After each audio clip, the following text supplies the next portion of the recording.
There are 4 unwritten rules to survive the forgotten transit, that labyrinthine network of tunnels running like diseased, forgotten veins beneath the skin of this sleepless city. They're not announced over metallic-voiced speakers, nor printed on the faded sticky maps hanging on the sweaty station walls. They're forbidden knowledge, dark wisdom transmitted in whispers among the few who've seen the true face of this place. My name is Jake. I'm 28 years old, though I feel like I've lived several centuries in these tunnels.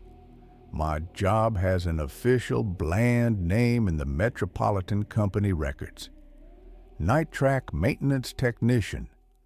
But among the silent brotherhood of those who know, my position has another name, one more honest and terrible: Retriever. Because in this underground system, we don't just transport people from point to point. We transport things. And sometimes, in transit between the light of one station and the next, those things get lost or disturbed. My job is to ensure the system keeps functioning, that the forgotten gets what belongs to it. I didn't choose this life. This life claimed me on a rainy November night exactly 10 years ago.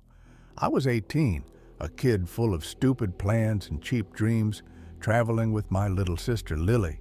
She was 7 years old, had 2 pigtails, and a laugh that could make the train car light seem brighter. She dropped her doll, a rag doll with a blue dress and button eyes, under the seat. The train, an old model from line 6, braked with an agonizing screech and stopped in the deepest darkness, in the long, silent stretch between Central Station and Park Station. The unwritten protocol, the primal instinct every regular traveler in this city develops, was not to move, not make noise, not look out the windows, just wait for the train to resume its journey. But Lily was crying, inconsolable weeping that broke the tense silence of the car, and I, her big brother, her protector, committed the original sin of this underworld. I looked. I crouched down, ignoring the stab of unease at the back of my neck, and looked under the seat. I didn't see the doll. Instead, on the dirty floor, there was a small dark wooden box, polished by time and tied with rough leather cord. It didn't belong to anyone on board. It was waiting. I didn't touch it. I just looked at it for a second. But looking was enough. Looking is claiming. When I straightened up, the train was already moving with a jolt, but the car was different, colder, the air was denser, and Lily was gone. Simply vanished. Not a sound, not a scream. The seat beside me was empty, as if no one had ever sat there.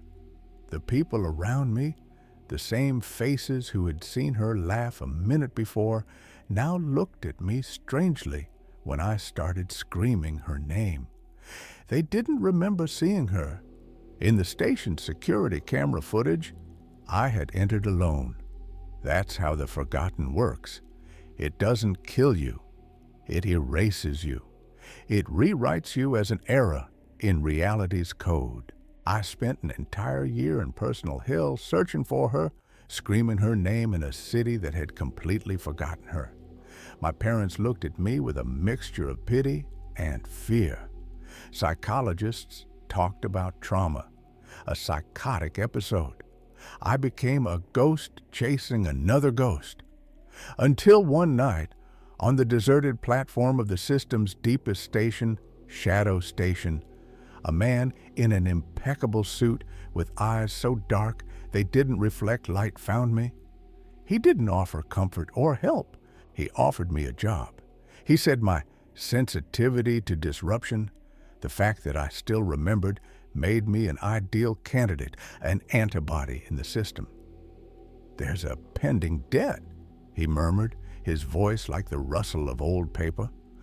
"One life for one look.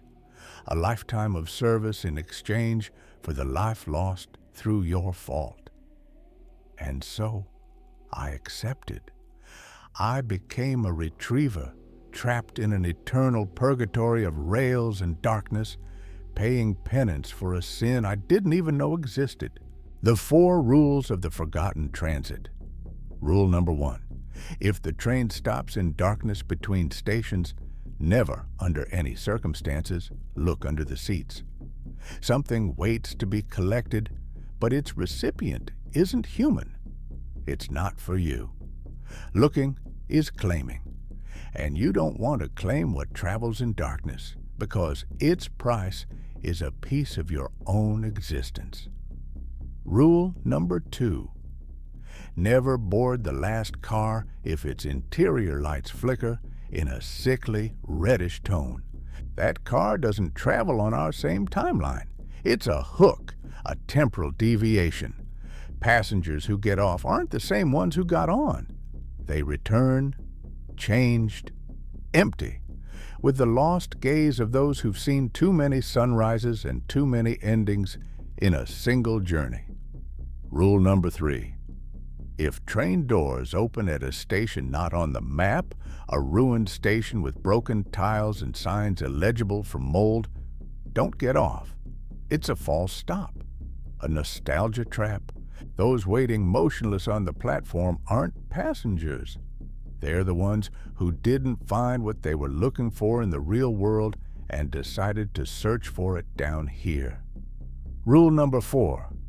Don't make prolonged eye contact with anyone who doesn't blink. Normal people, living people with intact souls, blink. It's an involuntary reflex. Those who've been traveling too long in this system, who've seen too much, forget how to do it.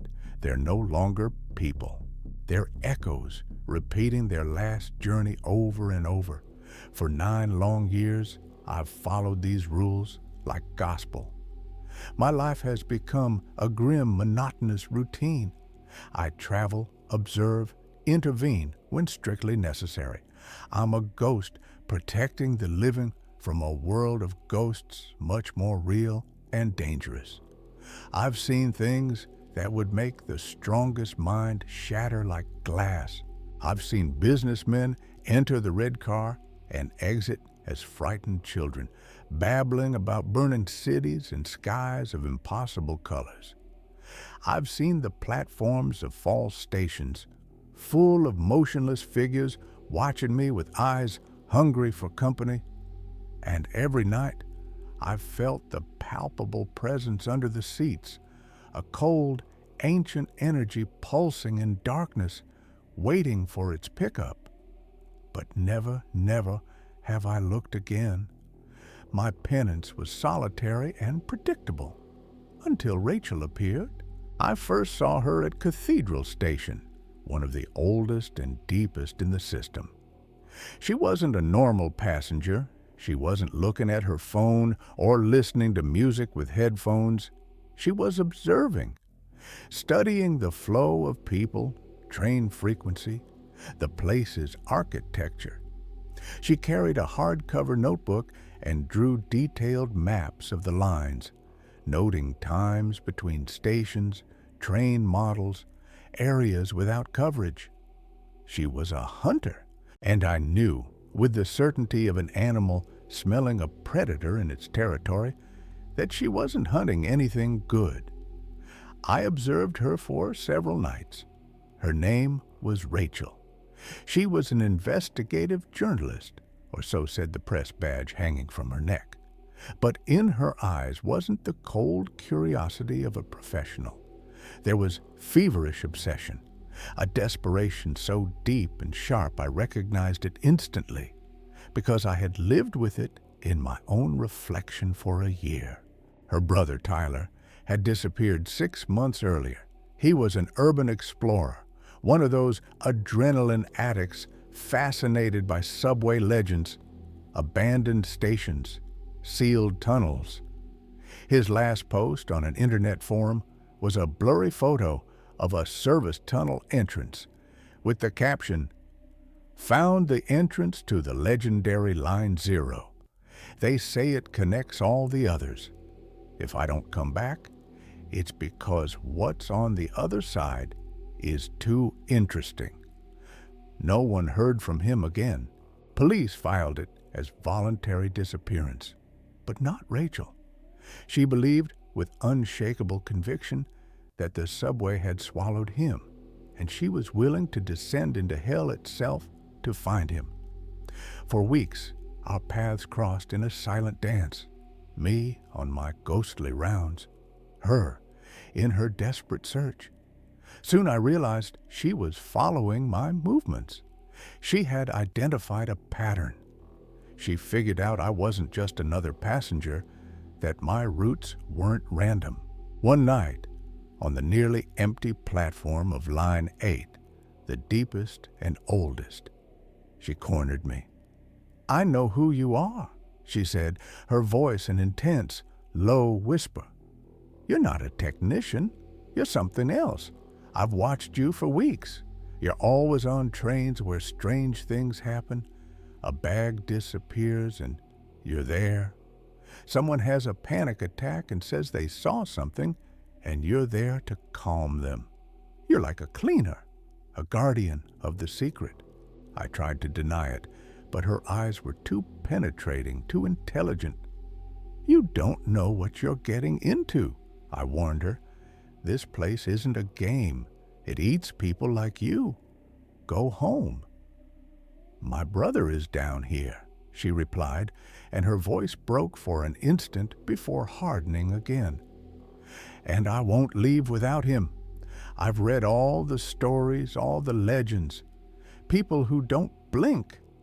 Ghost trains, packages that travel alone. You know the truth, and you're going to help me." I saw in her face the same agony, the same blind determination I had felt for an entire year, the same desperate denial of loss. And for the first time in 9 years, I felt something more than the cold weight of my duty. I felt a stab of compassion. I knew if I didn't help her, she'd continue alone, and she'd make the same mistake I did, or worse. So I broke my own code of silence. I took her to a 24-hour cafe near one of the subway entrances, and under flickering fluorescent light, I told her the rules. I spoke of my job, my debt, Lily. I described the forgotten not as a monster, but as an ecosystem needing balance. I expected the raw horror of truth to scare her, to make her retreat to the safety of the surface world. But I was wrong. Truth didn't drive her away. It emboldened her. "Then it makes sense," she reasoned, connecting dots with alarming speed. "If my brother got lost down here, it's because he must have interfered with one of these deliveries. He got too close. If I can find one, if I can understand what they are and where they go, maybe I'll find a clue about him." It was impeccable logic, and at the same time, suicidal madness. A death sentence signed with hope's ink. But I, the man who had lost his sister by doing nothing, found myself unable to turn my back on her. I made a decision I knew betrayed my entire purpose.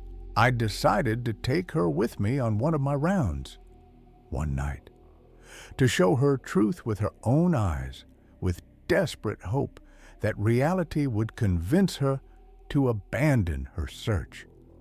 We chose a Wednesday, the night of the week with fewest passengers but most activity on the deep lines. Our journey began uneventfully on the upper lines, in the familiar world of tired travelers and bright lights. But as we descended into the system's bowels, the air became thinner, heavier, and colder. On Line 7, the first test, I saw one. A man sitting across from us, reading a yellowed newspaper. His face was normal, his clothes bland, but he didn't blink. His eyes were fixed on the paper with inhuman, glassy intensity. I gave Rachel a soft elbow and nodded discreetly in his direction. I saw her eyes widen as she realized. The man never turned the page. He just stayed there, a frozen echo on his last journey while the train entered and exited stations. "Rule number 4, I whispered. Rachel nodded, pale but fascinated. Later, while waiting for a transfer on a cavernous, humid platform of Line 8, the lights of the last car of an arriving train began flickering in a sick, pulsing red. "Rule number 2, I whispered, pulling Rachel back forcefully, away from the platform edge. The doors of that car opened with a hiss that sounded like a pained exhalation. Inside, red light tinted the few passengers, their faces masks of agony and ecstasy, their bodies slowly writhing as if in the middle of a feverish dream. A smell of ozone, burned metal, and something sweet and organic came from the car. The doors closed, and the train departed into darkness. Rachel was pale, hand over her mouth. "This is real," she murmured, her voice trembling. "My God, it's all real." "I warned you," I replied. "Let's go. You've seen enough." But she shook her head, her determination returning like fever.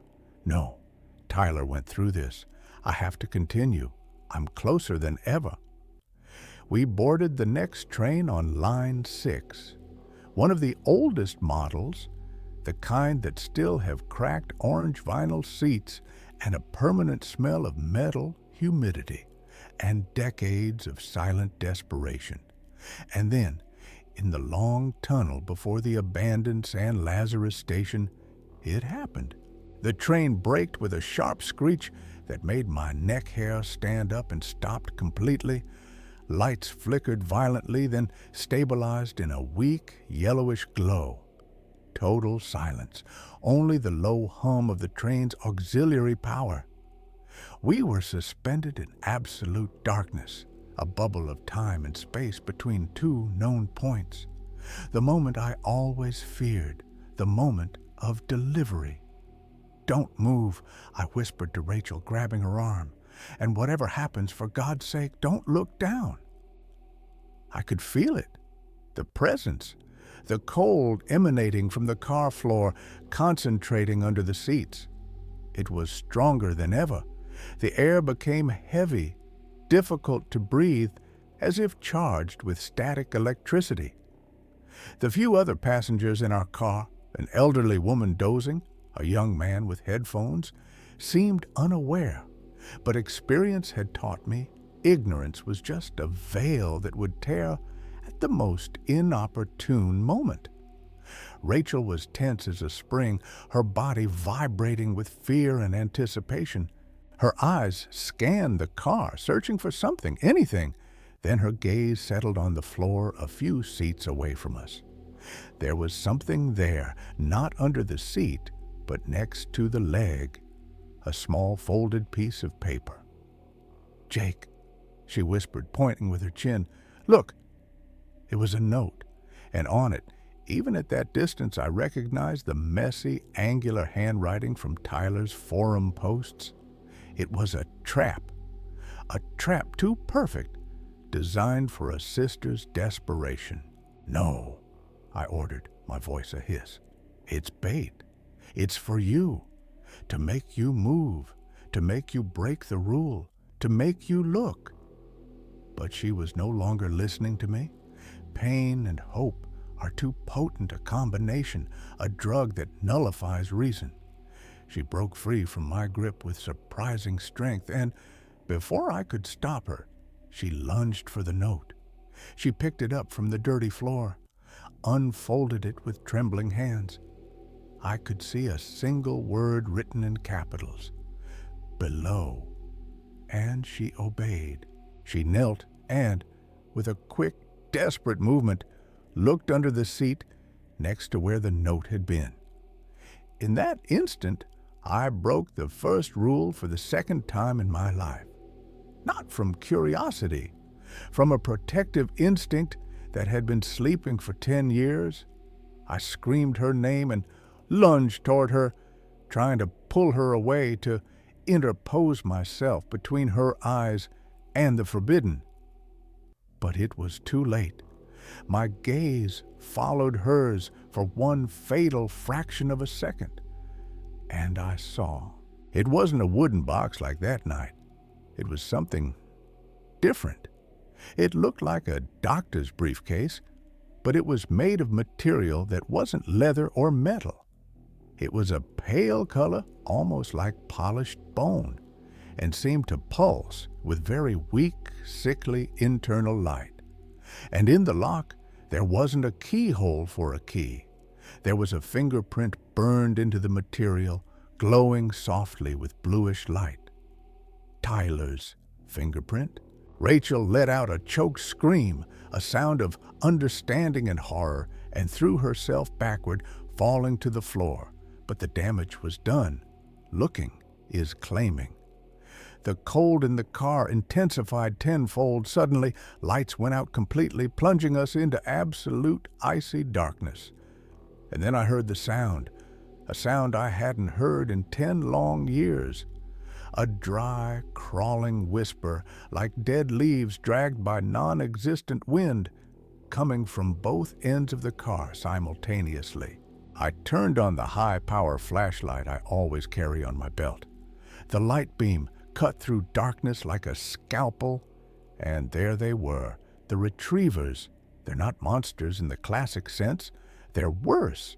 They're tall, abnormally thin figures, dressed in subway worker overalls.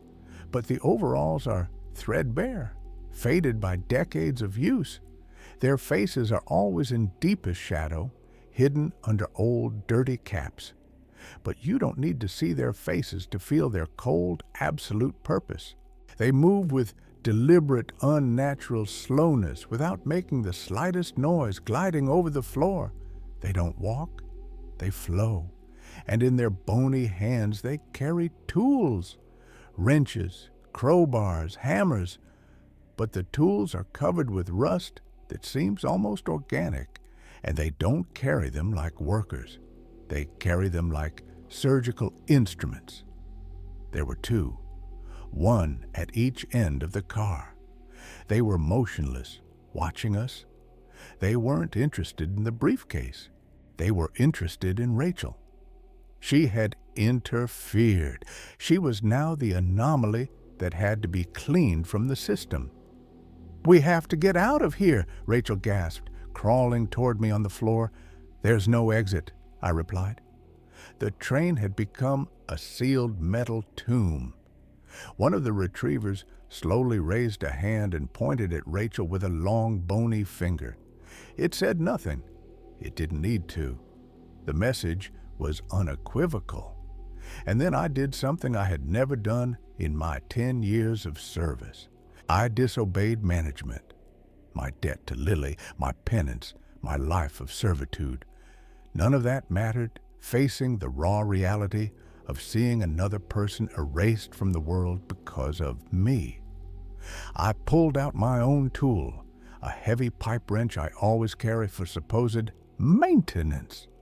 "Run to the middle door," I shouted to Rachel. "Now!" I interposed myself between her and the nearest retriever. The figure glided toward me with disconcerting speed. I swung the pipe wrench with all the force of my desperation. The blow should have broken its bones, but the tool passed through its body like smoke, and glacial cold ran up my arm, numbing it to the shoulder. They weren't physical. They were something else. The retriever extended its bony hand toward my face. I could see its fingers, long and ending in black, cracked nails, approaching my eyes. I closed mine, expecting oblivion, final erasure.